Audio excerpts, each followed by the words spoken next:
നിങ്ങൾ യു.എയിൽ ഒരു ബിസിനസ് നടത്തുന്ന ആളാണോ? എങ്കിൽ ഇതൊന്ന് ശ്രദ്ധിച്ചോളൂ. കാരണം നമ്മൾ ഇൻവോയ്സുകളൊക്കെ കൈകാര്യം ചെയ്യുന്ന രീതിയില്ലേ, അത് മൊത്തത്തിലങ്ങ് മാറാൻ പോവുകയാണ്. അതെ, യു.എയുടെ പുതിയ ഇലക്ട്രോണിക് ഇൻവോയ്സിംഗ് സിസ്റ്റം വരുന്നു. അപ്പോൾ ഇത് നിങ്ങളുടെ ബിസിനസ്സിനെ എങ്ങനെയാണ് ബാധിക്കുക? നമുക്ക് വിശദമായിട്ട് തന്നെ നോക്കാം. ശരിയാണ്. നമ്മൾ ആ ഫയലുകളിലൊക്കെ അടുക്കി വെക്കുന്ന കടലാസ് ഇൻവോയ്സുകൾ, അതിൻ്റെയൊക്കെ കാലം കഴിഞ്ഞു. ഈ ഡിജിറ്റൽ യുഗത്തിലേക്കുള്ള മാറ്റം നമ്മൾ വിചാരിക്കുന്നതിലും എത്രയോ വേഗത്തിലായിരിക്കും സംഭവിക്കുക, ഉറപ്പാണ്. അപ്പോൾ ശരിക്കും നമ്മൾ ചോദിക്കേണ്ട ഒരു ചോദ്യമുണ്ട്. നിങ്ങളുടെ ബിസിനസ് ഈ ഒരു വലിയ ഡിജിറ്റൽ മാറ്റത്തിന് ശരിക്കും റെഡിയാണോ? കാരണം ഓർക്കണം, ഇത് വെറുമൊരു ഓപ്ഷനല്ല, ഇത് എല്ലാവർക്കും വരാൻ പോകുന്ന ഒരു യാഥാർത്ഥ്യമാണ്. ഓക്കെ, അപ്പോൾ നമുക്ക് ഏറ്റവും ബേസിക് ആയിട്ടുള്ള കാര്യങ്ങളിൽ നിന്ന് തന്നെ തുടങ്ങാം, അല്ലേ? എന്താണ് ഈ പറയുന്ന ഇലക്ട്രോണിക് ഇൻവോയ്സിംഗ് സിസ്റ്റം, അതായത് EIS? സിമ്പിളായിട്ട് പറഞ്ഞാൽ ഇതൊരു സെൻട്രലൈസ്ഡ് ഡിജിറ്റൽ ഹൈവേ ആണെന്ന് വിചാരിക്കാം. അതായത് നിങ്ങളൊരു ഇൻവോയ്സ് ഉണ്ടാക്കുന്നു, അത് ഈ ഹൈവേയിലൂടെ ഒരേ സമയം നിങ്ങളുടെ കസ്റ്റമർക്കും അതുപോലെ തന്നെ ടാക്സ് അതോറിറ്റിക്കും എത്തുന്നു. എല്ലാം ലൈവായിട്ട്, എല്ലാം ഒരൊറ്റ സിസ്റ്റത്തിൽ. അപ്പോൾ ഇതിന്റെ ഗുണങ്ങൾ എന്തൊക്കെയാണെന്ന് നോക്കാം, അല്ലേ? ഇത് വെറുമൊരു നിയമമാറ്റായിട്ട് മാത്രം കാണരുത്. സത്യത്തിൽ നിങ്ങളുടെ ബിസിനസ്സിനെ കുറച്ചുകൂടി സ്മാർട്ടാക്കാനുള്ള ഒരു കിടിലൻ അവസരമാണത്. നോക്കൂ, ഇത് കംപ്ലീറ്റ്ലി ഡിജിറ്റലാണ്. അപ്പോൾ പേപ്പർ വർക്കുന്ന തലവേദന ഒഴിവായി. സെക്യൂർ ആയതുകൊണ്ട് തട്ടിപ്പുകൾക്ക് സാധ്യത കുറയും. പിന്നെ നല്ല സ്പീഡും ഉണ്ടാകും. ഏറ്റവും പ്രധാനപ്പെട്ട കാര്യം എന്താണെന്ന് വെച്ചാൽ, ടാക്സ് നിയമങ്ങൾ പാലിക്കുന്നത് പണ്ടത്തെ പോലെ ഒരു തലവേദനയേ ആയിരിക്കില്ല. തീർച്ചയായിട്ടും ഇത്രയും വലിയൊരു സിസ്റ്റം വരുമ്പോൾ നമ്മൾ അറിഞ്ഞിരിക്കേണ്ട കുറച്ച് പുതിയ നിയമങ്ങളും കാര്യങ്ങളുമൊക്കെ ഉണ്ടാകുമല്ലോ. അതെന്തൊക്കെയാണെന്ന് നോക്കാം.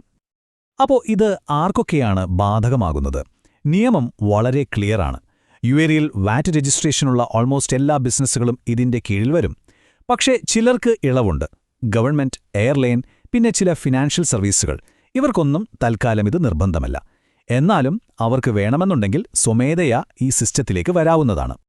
ഈ ഒരു നമ്പർ 14, ഇത് മനസ്സിലങ്ങ് ഉറപ്പിച്ചോളൂ. ഏതൊരു ഇടപാട് കഴിഞ്ഞാലും ഇൻവോയ്സ് കൊടുക്കാൻ നിങ്ങൾക്ക് കിട്ടുന്ന സമയം വെറും 14 ദിവസമാണ്. ഇതിലൊരു താമസം വന്നാൽ ചിലപ്പോൾ ഫൈൻ വരാൻ വരെ ചാൻസുണ്ട്. അതുകൊണ്ട് ഈ ഡെഡ്ലൈൻ വളരെ വളരെ പ്രധാനപ്പെട്ടതാണ്. അപ്പോൾ ഈ ഇൻവോയ്സിന്റെ പുതിയൊരു ജേണി അതെങ്ങനെയായിരിക്കും? വളരെ സിമ്പിളാണ്. നിങ്ങളൊരു അക്രഡിറ്റഡ് സർവീസ് പ്രൊവൈഡർ, അതായത് ASP വഴി ഒരു ഡിജിറ്റൽ ഇൻവോയ്സ് ഉണ്ടാക്കുന്നു. അവിടെ നിന്ന് അത് ഓട്ടോമാറ്റിക്കായിട്ട് നേരെ ടാക്സ് അതോറിറ്റിയിലേക്കും പോവും. അതേസമയം നിങ്ങളുടെ കസ്റ്റമർക്കും കിട്ടും. അപ്പോൾ ഇടനിലക്കാരില്ല, താമസവുമില്ല. എല്ലാം നല്ല സുതാര്യമായിട്ട് സിസ്റ്റമാറ്റിക്കായിട്ട് നടക്കും. ഇതുകൂടാതെ വേറെയും കുറച്ച് പ്രധാനപ്പെട്ട കാര്യങ്ങളുണ്ട്. ഒന്നാമത്തേത് ഡേറ്റാ സെക്യൂരിറ്റി. നിങ്ങളുടെ ബിസിനസ്സിന്റെ എല്ലാ വിവരങ്ങളും യു.എയിൽ തന്നെ സൂക്ഷിക്കണം. പിന്നെ സിസ്റ്റത്തിൽ എന്തെങ്കിലും ടെക്നിക്കൽ പ്രശ്നം വന്നാൽ അത് 2 ദിവസത്തിനുള്ളിൽ റിപ്പോർട്ട് ചെയ്യണം. അത് ട്രാൻസ്പെറൻസിക്ക് വേണ്ടിയാണ്. ഒരു നല്ല വാർത്തയുണ്ട്. നിങ്ങൾ നേരിട്ട് കസ്റ്റമേഴ്സിന് സാധനങ്ങൾ വിൽക്കുന്ന ആളാണെങ്കിൽ, അതായത് B2C ബിസിനസ് ആണെങ്കിൽ, തൽക്കാലത്തേക്ക് ഈ നിയമങ്ങളൊന്നും നിങ്ങൾക്ക് ബാധകമല്ല. ഇനി ഏറ്റവും പ്രധാനപ്പെട്ട ഒരു ചോദ്യം, ഇതെല്ലാം എപ്പോൾ തൊട്ടു തുടങ്ങും? സത്യം പറഞ്ഞാൽ കൗണ്ട് ഡൗൺ ഓൾറെഡി സ്റ്റാർട്ട് ചെയ്തു കഴിഞ്ഞു. പക്ഷേ എല്ലാവർക്കും ഒരേ ഡെഡ്ലൈൻ അല്ല, ഓരോരുത്തർക്കും അത് വ്യത്യസ്തമാണ്. അപ്പോൾ ആ ടൈം ലൈൻ എന്താണെന്ന് നമുക്ക് ക്ലിയർ ആയിട്ട് തന്നെ നോക്കാം. ഒരു നല്ല കാര്യം എന്താണെന്ന് വെച്ചാൽ, ഇത് എല്ലാവർക്കും ഒരേ സമയത്തല്ല വരുന്നത്. അതുകൊണ്ട് അതൊരു ആശ്വാസമാണ്. ഗവൺമെന്റ് ഇത് പല ഘട്ടങ്ങളായിട്ടാണ് നടപ്പിലാക്കുന്നത്. ആദ്യം 2026 ജൂലൈയിൽ കുറച്ച് പേരെ വെച്ചൊരു പൈലറ്റ് പ്രോഗ്രാം തുടങ്ങും. പിന്നെ ഫസ്റ്റ് ഫേസിൽ, അതായത് 2027 ജനുവരി മുതൽ 50 മില്യൺ ദിവസത്തിൽ കൂടുതൽ വരുമാനമുള്ള വലിയ കമ്പനികൾ ഇതിലേക്ക് മാറണം. അതിനുശേഷമായിരിക്കും ബാക്കിയുള്ള ബിസിനസ്സുകളും ഗവൺമെന്റ് സ്ഥാപനങ്ങളുമൊക്കെ ഈ സിസ്റ്റത്തിന്റെ ഭാഗമാവുന്നത്. ഇനി 50 മില്യണിൽ കൂടുതൽ വരുമാനമുള്ള ബിസിനസ്സുകളുണ്ടെങ്കിൽ നിങ്ങൾക്കിതൊരു പ്രത്യേക മുന്നറിയിപ്പാണ്. നിങ്ങൾക്കുള്ള ആദ്യത്തെ ഡെഡ്ലൈൻ ഇതാണ്, 2026 ജൂലൈ 31. ആ ഡേറ്റിന് മുൻപായി നിങ്ങളൊരു അക്രഡിറ്റഡ് സർവീസ് പ്രൊവൈഡറെ, അതായത് ASPയെ കണ്ടെത്തിയിരിക്കണം. ഇനി വെയിറ്റ് ചെയ്യാൻ ഒട്ടും സമയമില്ല. തയ്യാറെടുപ്പുകൾ ഇപ്പോൾ തന്നെ തുടങ്ങിക്കോളൂ. അപ്പോൾ ഒരു നിമിഷമൊന്ന് ആലോചിച്ച് നോക്കൂ. ഈ പറഞ്ഞ ടൈം ലൈനിൽ നിങ്ങളുടെ ബിസിനസ് എവിടെയാണ് വരുന്നത്? നിങ്ങൾക്ക് തന്നിരിക്കുന്ന ഡെഡ്ലൈൻ ഏതാണ്?